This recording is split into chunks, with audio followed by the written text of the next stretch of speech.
ज्ञानतिमिरान्धस्य ज्ञानाञ्जनशलाकया चक्षुरुन्मीलितं येन तस्मै श्रीगुरवे नमः। गुरु ब्रह्मा गुरु विष्णु गुरुदेवा महेश्वरः गुरुरेव परं ब्रह्म तस्मै श्रीगुरवे नमः। उपस्थित स्थावर जंगम तीर्थ स्वरूप साधु महात्मा बृंद सकल के आमार हार्दिक ओम नमो नारायण जानाচ্ছি। उपस्थित श्रद्धेय आदेश सभापति महाराज, श्रद्धेय प्रधान अतिथि विशेष अतिथि महाराज, समस्त साधु महात्माদের আমি आंतरिक ओम नमो नारायण জানাইতেছি। उपस्थित আমার ভাইরা মায়েরা সন্তানগণ এবং সুধী মণ্ডলীগণ সবাইকে আমার প্রীতি শুভেচ্ছা জানি। আজ ধর্মসভায় আলোচ্য বিষয় সম্বন্ধে আমাদের বক্তব্য রাখবেন মহারাজগণ। আমি কিছু কিছু কথা উল্লেখ করব। আজকে আমাদের এই সাংসারিক জীবনে সমাজ জীবনে অবক্ষয় নেমে এসেছে, তার উপরে কিছু বলার চেষ্টা করব। প্রথমে আমাদের মনে রাখতে হবে কেন আমরা দীক্ষা নেব, গুরুকরণের কি প্রয়োজনীয়তা। দিয়তে বিমলম জ্ঞানম হিয়তে পাপ পদ্ধতি তস্মাকং দীক্ষেতি সা প্রত্যা জ্ঞানীধি তন্ত্র বিধিধি। শাস্ত্রে বলা হয়েছে যাহা বিমল জ্ঞান প্রাপ্তি এবং সকল পাপস্ক্ষয় নাশ করে তা হয় দীক্ষা। অর্থাৎ যে জ্ঞান দ্বারা সমস্ত পাপস্ক্ষয় হয় এবং শিবত্ব লাভ হয় তাহাই দিব্য জ্ঞান বা দীক্ষা। তাই আধ্যাত্মিক জীবনে গুরু হচ্ছেন রজক অর্থাৎ ধোপা। ধোপা যেমন আমাদের ময়লা কাপড় পরিষ্কার করে দেয়, তেমনি গুরু হচ্ছেন আমাদের ধোপা। তিনি চৈতন্য উদয়ের সাবান দ্বারা মানুষের মন বস্ত্র পরিষ্কার করে দেন আর জ্ঞানের নির্মল স্রোতধারায় করেন পবিত্র। আর বৈদিক নিরীক্ষিতে বলা হয়েছে যে অধ্যাত্ম জীবনে অর্থাৎ জীবনটাকে নতুন করে পাওয়ার জন্য অতীতের সমস্ত কর্মসংস্কার পুড়িয়ে ফেলার তীব্র ইচ্ছা বা বাসনাই হলো দীক্ষা। ধাতু যুক্ত সংযুক্ত ইসগাল টু দীক্ষা, দগ্ধ করার ইচ্ছা। এতদিন ধরে আমরা যা কিছু খেয়েছি, হাজিবিজি খেয়েছি, নানান রকম মিথ্যা কথা বলেছি, মানুষকে আঘাত করেছি, এই অতীতের সমস্ত কর্মসংস্কার পুড়িয়ে ফেলার তীব্র বাসনাই হলো, ইচ্ছাই হলো দীক্ষা। তো সেই দীক্ষা জ্ঞানীন তত্ত্বদর্শী। ভগবান শ্রীকৃষ্ণ বলছেন গীতায়, বলেছেন জ্ঞানীন তত্ত্বদর্শী তদ্বিদ্যে প্রণিপাতন পরিপ্রশ্ন সভয়া উপদেশকন্তি জ্ঞানম জ্ঞানীন তত্ত্বদর্শী। জ্ঞান লাভের তিনটি প্রকৃষ্ট উপায়। জ্ঞান লাভের প্রকৃষ্ট উপায় তিনটি: প্রণিপাত, পরিপ্রশ্ন এবং সেবা।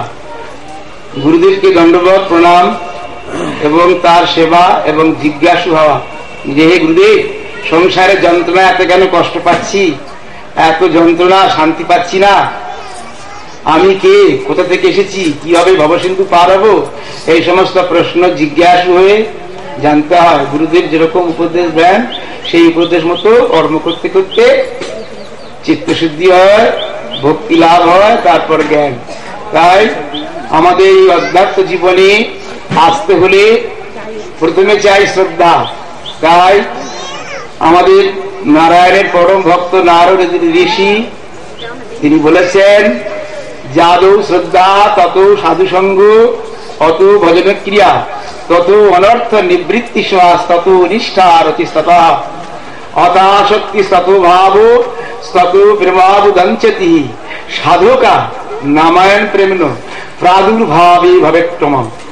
যদি আমাদের জীবনকে সুন্দরময় করে তুলতে হয় তাহলে প্রথমে চাই শ্রদ্ধা, তারপর সাধু সঙ্গ, তারপর সদাচারে বিশ্বাস। সাধু সঙ্গ, সদাচারে বিশ্বাস। সদাচার বলতে ভোরবেলা ওঠা, হস্তপদ পরিষ্কার করা, কাপড় ছেড়ে ঠাকুরের নাম করা, পিতামাতাকে প্রণাম জানানো, অতিথি ভিখারি সাধু সন্ন্যাসীকে দান করা, প্রণাম জানানো, এই সমস্ত সদাচারের মধ্যে পড়ছে। তো সেই শাস্ত্র এবং সদাচারে বিশ্বাস জন্মালে তবেই হয় সাধু সঙ্গের অধিকার। সাধু সঙ্গ সবাই করতে পারে না গো। যার শাস্ত্রে এবং সদাচারে বিশ্বাস জন্মেছে সেই একমাত্র সাধু সঙ্গ করতে পারে। এই সাধু সঙ্গ করতে করতে তখন সাধুদের মতো জীবনযাপন করতে একটা আকাঙ্ক্ষা হয়, আগ্রহ হয়।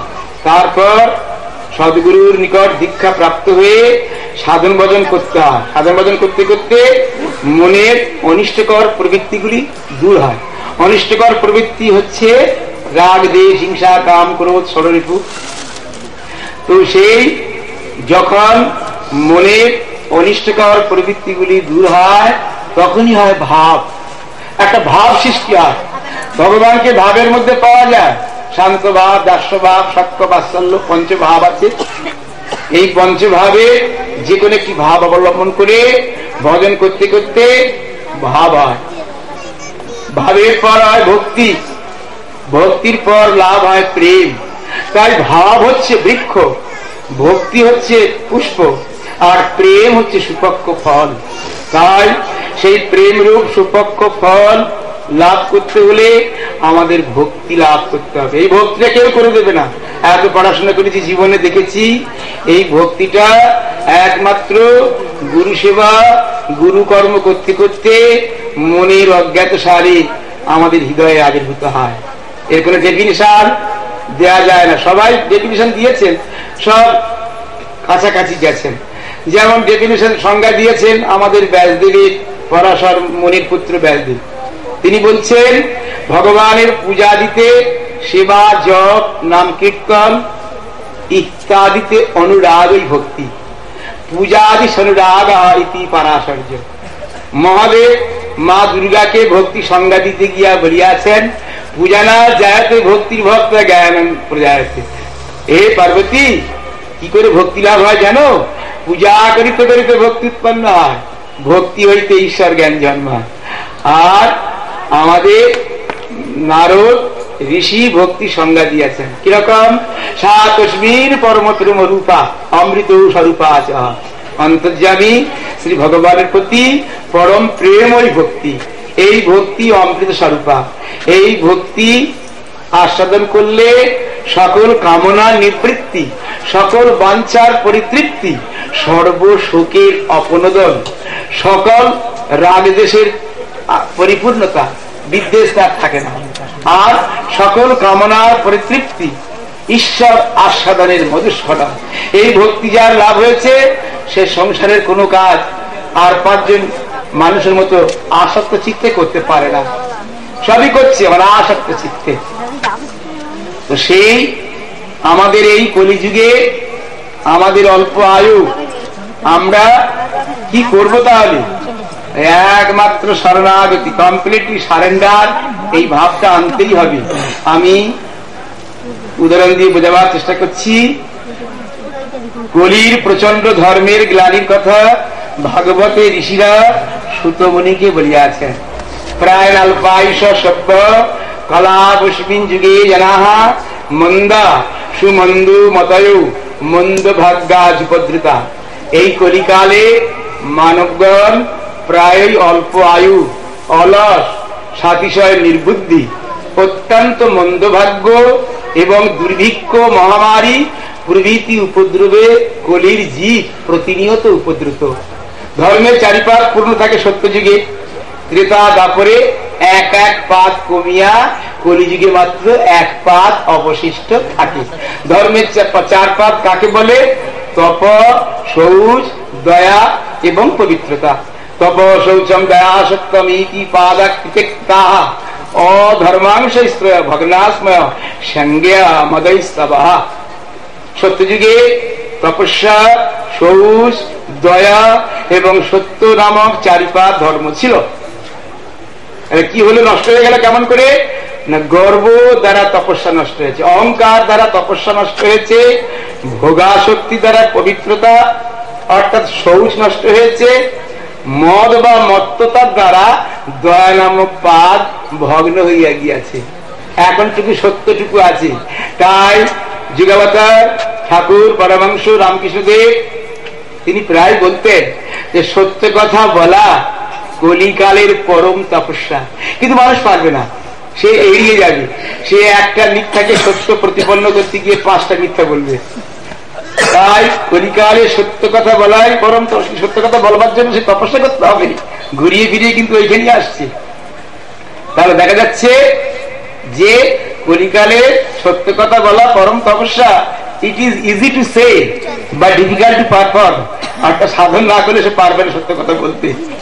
তার লোভে অ্যাটাক করবে, ক্রোধে বশীভূত হবে, মোহে বশীভূত হবে, রাগের বশীভূত হবে। বলা যত সহজ তত করা কঠিন, সহজ নয়। তাহলে কি হলো না, আমাদের পূজ্যপাদ যোগীরাজ শ্রী শ্রী শ্যামাচরণ আমার গুরুর গুরু, পরম গুরু, পরাপর গুরু আমার, তিনি বলেছেন, সান্ত্বনা বলুন আর যাই বলুন, তিনি কিন্তু উপদেশ দিয়েছেন যে গর্বহীন তপস্যা। আজকাল যারা তপস্যা করবেন যেন অহংকার না থাকে। গর্বহীন তপস্যা, ভোগবর্জিত পবিত্রতা, নিরভিমানী হইয়া দয়া ধর্ম এখনো যিনি প্রতিপালন করেন এবং কায় মনোবাক্যে সত্যের মর্যাদা যিনি রক্ষা করেন, তিনি কলিকালের জীব হইলেও সত্যযুগ তাহার মধ্যে প্রতিষ্ঠিত থাকে। কিন্তু আমরা বেশ কিছুকাল তপস্যা করে তপস্যার ফলটা জাহির না করে থাকতে পারি না, বলে ফেলি, রাখতে পারি না, গোপন রাখতে পারি না। যে যত গুপ্ত সে তত পোক্ত। যে সাধন ভজন গোপন রাখতে পারে, নিজেকে জাহির করে না, সেই বুদ্ধিমান প্রাজ্ঞ পণ্ডিত। বসে হি যস্যেন্দ্রিয়ানি তস্য প্রজ্ঞা প্রতিষ্ঠিতা। কৃষ্ণ ভগবান বলছেন, যার ইন্দ্রিয় বশীভূত তারই প্রজ্ঞা, তারই জ্ঞান লাভ হয়েছে। বসে হি যস্যেন্দ্রিয়ানি তস্য প্রজ্ঞা প্রতিষ্ঠিতা। তো এখন বলছিলাম কি না, এই সাধন দ্বারা ধর্ম রক্ষা করা যায়।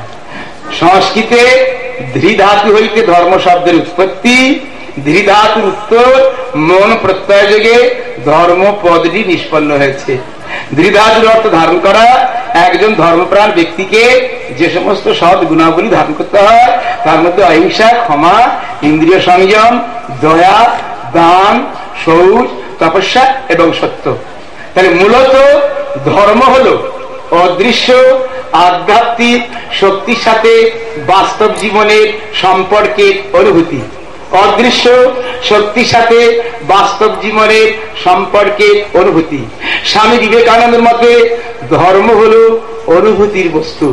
ইয়া মুখের কথা বা মতবাদ, যুক্তিমূলক কল্পনা মাত্র নয়। বিবেকানন্দজি বলিয়াছেন, রিলিজিয়ান ইজ এ রিয়েলাইজেশন। অর্থাৎ কোন একটা আদর্শ সম্মুখে রাখিয়া চেষ্টা করিতে করিতে সেইরূপ হইয়া যাওয়ার নাম ধর্ম। আর সেই ধর্ম সাধনা দ্বারা রক্ষা করা যায়, যার দ্বারা এই সকল গুণকে ধরিয়া রাখা যায় বা আপনাকে আটকানো যায়, তাই স্বধর্ম প্রতিপালন। এই স্বধর্ম প্রতিপালন পূর্ণ মাত্রা হইলেই সত্যযুগ হার। দেহ, প্রাণ, মন, বুদ্ধি, সত্য, ত্রেতা, দাপর, কলি। দেহ, প্রাণ, মন, বুদ্ধি, এই চারিটি পূর্ণ নির্মলতায় সত্যযুগ। কলিযুগে মানুষের প্রধান আসক্তি এই দেহের উপর। সবসময় আমরা আয়না নিচ্ছি, বারবার মাথা যাচ্ছি, মুখটা কেমন হয়েছে, নাকটা কেমন আছে। কলিযুগে জীবের প্রধান আসক্তি দেহের উপর। তাই এই চারিটি নির্মলতা প্রতি পরপর যুগে